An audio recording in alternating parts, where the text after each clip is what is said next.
Starting now. All right, guys, so what I'm about to show you here is our test drive route. We specifically want to make sure you're showing certain points of the test drive to people. So we're going to show you where those different things are, how to do it, where to transfer and switch drivers. I will show you a few different things along the way where you can edit the test drive experience. For example, during rush hour, you may want to switch one road. We'll make a right first on the Highway 9. And normally what you're showing right now is how easy the car is able to stay in the lane, stay balanced, and accelerate up to moving speeds. So that's what you're typically showing on this particular part of the ride now. This is a great time to talk about what they're about to experience.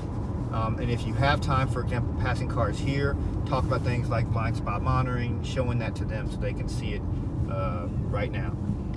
The goal of the first part of the test drive, since you're driving that part, is to prepare the vehicle for the test drive and prepare the customer for what they're going to experience. When I say vehicle, what I mean is these have adaptive transmissions. You would like it to drive in a specific way when your customer takes over. So this is where you may want to do a little more acceleration to show them how it handles that.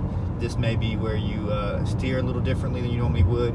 Also, you want to do things that the customer may not generally do on their own. This is a car they do not own. You're the person they barely know. Few of them will drive how they may normally drive. So demonstrate some of the things that they may like to do when you're not in the car that they will not do while you're in the car. So first, we're going to go past Hembry. In rush hour times, I would have made a right on Hembry, but that is one of the rougher roads, something we don't necessarily want to demonstrate because we don't know what they've driven before and where they drove it at. But that is where I would go during rush hour, just because we're going to make an unprotected left, and that would prevent you from having to make that unprotected left. Where we're going to make a right turn at is Upper Hembry Road. Upper Hembry Road is great because it is a smoother road, so you can show them the more refined ride of the CX-5. It also has a lot of curves and a parking lot that's great to switch drivers in. So we're going to make a right up here at Upper Hembry. Landmark is the gas station that we use already when we sell a car. That's where we go to put gas in it. So that's your landmark. Make a right here on Upper Hembry. And this road here has a lot of curves starting from the entrance to the road. It is 30 miles per hour, so do be aware of your speed while driving on it. But even at 30 miles per hour, you're going to be able to demonstrate the nimbleness of the Mazda. Being able to stay in its lane on a sharper turn.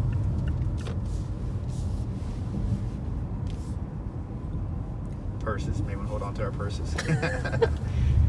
Again, staying in our lane, hugging the road. You can talk about things like G-vectoring, talk about the balance and structure of your Mazda, the sport tuned suspension system. These are great places to demonstrate those type of things there. The parking lot we just passed is where you generally would want to switch at.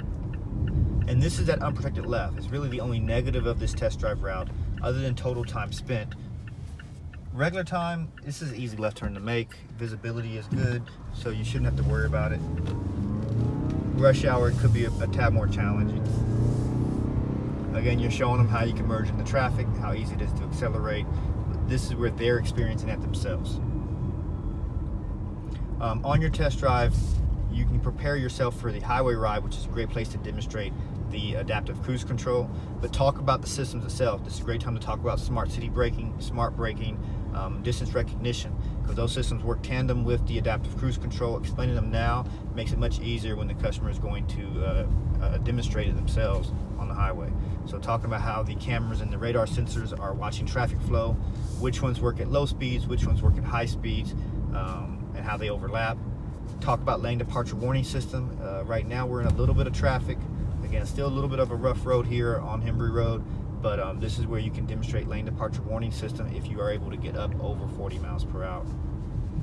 Making sure you have to describe that to them, because if you're driving on a speed limit that's 35 and we're driving at 20 right now because of traffic flow, and they're trying to demonstrate lane departure warning system, they're thinking it doesn't work.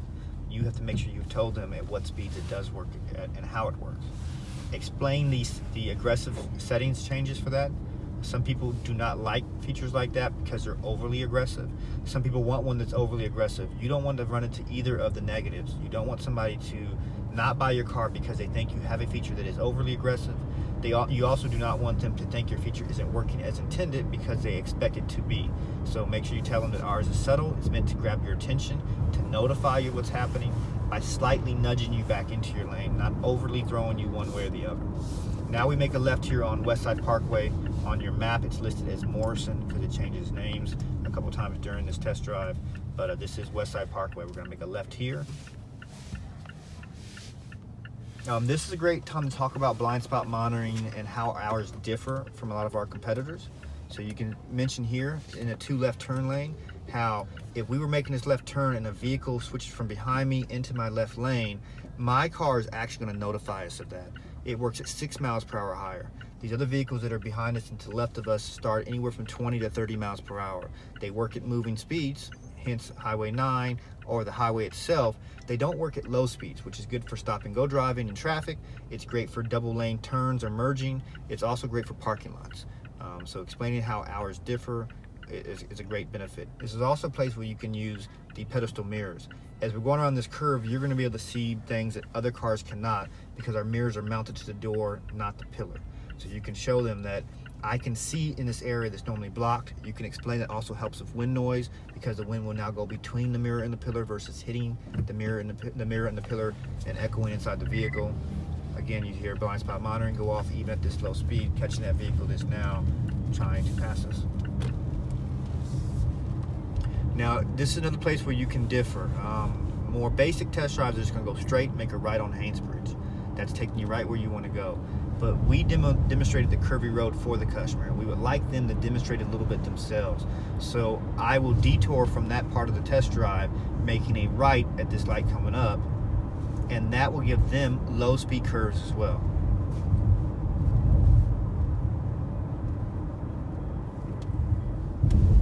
So we're making a right, and this is Lakeview Parkway.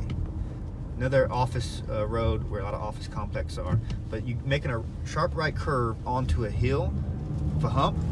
A lot of vehicles pull you into left lane. You may have seen the truck in front of us was pulled over into left lane making that same curve. We were able to stay in our lane easily, smoothly, without being fatigued by the steering system or the weight of the vehicle. This is a great time to tell them to switch lanes. Normally when you go to driving schools, they say don't switch lanes in curves. A lot of times that's because your vehicle weight is pulling against you and it's easy to lose control in that type of scenario. Our vehicle is designed to be a little sportier, so it handles things like that very simply. Now we're going to make a right onto Haynesbridge Road, and we'll make a right onto 400. This is one of my favorite 400 entrances, which is great that it fits perfect into our test drive. You're going to have 3 sharp curves as you're trying to merge on the highway speed. If you're lucky enough to be at the point where there's no cars in front of you, you can demonstrate that really well. A lot of times you may find, again, at traffic times, you will be behind other vehicles. At that point, talk about what the other vehicles are doing that you're not doing. You'll notice their brake lights are on. You'll see this vehicle in front of me, Honda Pilot, has its brake lights on. It's having to hit its brakes because of the weight of the vehicle going into these curves. My vehicle handles these curves very well. The balance is distributed better. It has a sport tuned suspension system on it. We're able to accelerate into, during, and out of the curve. So yeah, we're already at merging speeds, which means it's much easier to get on the highway versus other vehicles that will have to now gun it or accelerate really hard. So again, you're going to see this Pilot is going to stay in front of us. I'll slow down a little bit to try to give us some space, making it easier to describe what they're seeing in front of us, but also feel what we want to show them.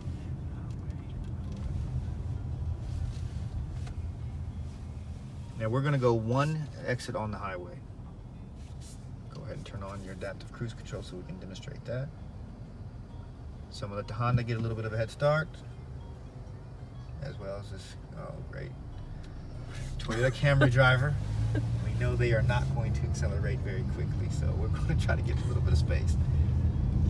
All right, so yes, older couple in a Camry, you will notice they are definitely hitting their brakes, but we do not need to. I can accelerate into, during, and out of the curve, stay very balanced, and as this vehicle will be slow at the on-ramp, as you're seeing here, I would not have been. I would have been able to stay at that speed and merge very seamlessly and smoothly on the highway. That's not going to happen in this case. But this is a great time for adaptive cruise control. I can now set the speed the way you normally would, and I do not have my foot on the brake or the accelerator. I get the plus sign to raise the speed, and it will merge for me as long as Mini Cooper allows me to do so. Changing the setting will help.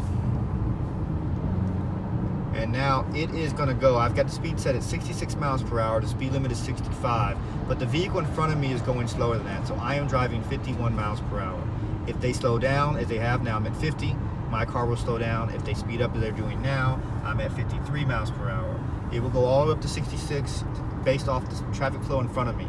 I can change that setting, which right now I'm at the most aggressive setting, keeping my gap distance in front of between me and the car in front of me at the lowest amount. If I want to be a little bit further behind them, I can raise the sensitivity, which would move me further behind. I normally recommend staying at the second or third setting, which will keep you at a decent distance to the car in front of you for safety purposes, but also not so far behind that everybody keeps jumping in front of you. Another great time to demonstrate blind spot monitoring if you haven't had a chance already. We're exiting here at exit 8, which is Mansell Road. If your customer says they need a little bit longer highway drive, you can exit at exit 7, Holcomb Ridge Road, and ride that all the way back down, making it right on the Highway 90 heading back to dealership. This will be a much easier and quicker ride, not just because of distance, but also traffic flow.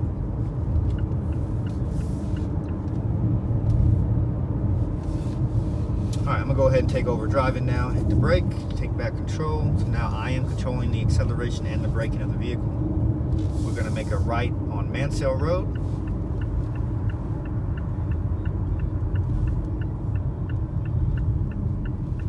And again, depending on traffic patterns, this is the time when you may run into a little more traffic.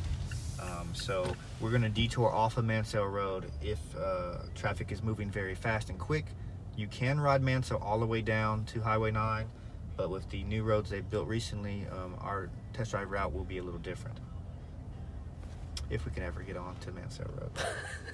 But this is a great time to talk about merging into traffic, exiting a ramp. It's also a great time to talk about your Bose stereo system, explaining the speakers that are mounted into the pillars.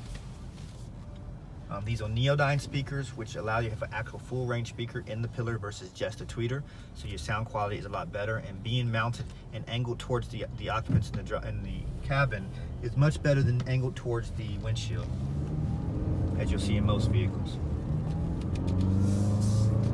If you have more than one driver, if this first one has driven already, this parking lot here at Davis Drive is a great place to switch for the second driver, allowing them to drive you the remaining way back to the dealership. Now, obviously, again, we could talk about a lot of different things at this point in time. We were talking about the Bose stereo system for a second there. So with the Bose, you have Centerpoint surround sound, which has an actual Centerpoint speaker. Explain what Centerpoint is different than regular surround sound. Obviously, like most houses, surround sound would be directly in the front of the occupants. You're sitting right in front of the speaker itself. In a car, that's not the most comfortable of locations. So Centerpoint is for offset seating locations. Even the person in the second and third rows of the vehicle will get a surround sound experience. Every occupant gets a similar experience to the stereo. Autopilot, however, is one of my favorite features. It's one of the things that really separates us from other vehicles in the market. That being that Autopilot will listen to sounds, and rather than changing the volume based off the speed we're driving, it will change every speaker different in both frequency and volume based off the sounds that are in the cabin. So you're driving, it's a windy day. You're driving and it's raining. You're on a rougher road with more road debris and road noise. It's going to hear those things and change your speakers to compensate. Wind from the left side, left speaker will change different than right speaker. Rain from the top of the vehicle, top speakers will change different than bottom speakers. All of it making so that everybody can hear the music and not lose quality, but also so that you can hear each other talk. So if I'm talking incessantly, as I'm doing right now, you'll be able to hear the music as well as the conversation. Neither of them overpowering the other, right? The outside ambient noise is not overpowering either of those two things. Right now, you may not notice, but the music is on. We were able to hear it and hear me talking. I will turn it down though. Unless you like banjos, play banjos. So you are driving by other dealerships here. A lot of times when you pass Volkswagen, as you'll see here, note the long line outside of the service center. Their cars are wrapping around the building coming out of their service drive. That is something you don't see if you're going to a Mazda dealership. At least I've never seen one. Reliability is something that's definitely a strong point of ours. We are passing Westside Parkway. You can go back down Westside Parkway to get back to where we had started the test drive at Hembury Road, but our test drive route will keep on going down Mansell and take a back road to the dealership. But yeah, talking about those different things there. Your sub, you can discuss this time as well. A lot of vehicles, like we had in the previous generation CX-5, went to subwoofers. They were inside the cabin of the vehicle, typically putting them in one of the back doors or two in the back doors as the previous CX-5 did. We have now actually come up with a different technology that puts the sub in the trunk, but instead of taking storage area, it's one connection piece that goes in between the spare. Allow me to have that sub and two full range speakers in the back. So your music isn't too bass heavy, and again, everybody gets the most ideal sound experience. So very important with the Bose. This is where you can talk about the commander control. It's one of our biggest selling points. As you'll notice, I am not reaching forward, I'm not reaching back. Once you adjust the customer's seats to the most ideal location, you'll find, and we're turning right here on Walsall Road, you'll find that it's ergonomically placed specifically to where that customer should be sitting. No more using these muscles and this energy that you normally would have to change your stereo. No more reaching forward, leaning your whole body forward, taking your eyes off and your hands off the steering wheel. You do have steering wheel controls, but no necessary need of using that. You can use voice command, both wirelessly from your phone or using this with our new CarPlay system. So you can use that if you want, but you don't need to. You have 5 physical buttons that are designed to work just like a mouse to a computer. This button here will always go back. That will always go to music, always go to home, always go to nav, and always go to your favorites. You get to the point where you're able to navigate your stereo without looking at it. Twisting or toggling. On most screens, they both will interact and engage the same way, unless you go to the settings screen where you specifically are using toggle to switch menus, and you're twisting to go between options in that menu. Alright, so ease of use is a big thing. We're not the only manufacturer that has a tool like this, but we're the only ones that have designed it specifically for ease of use.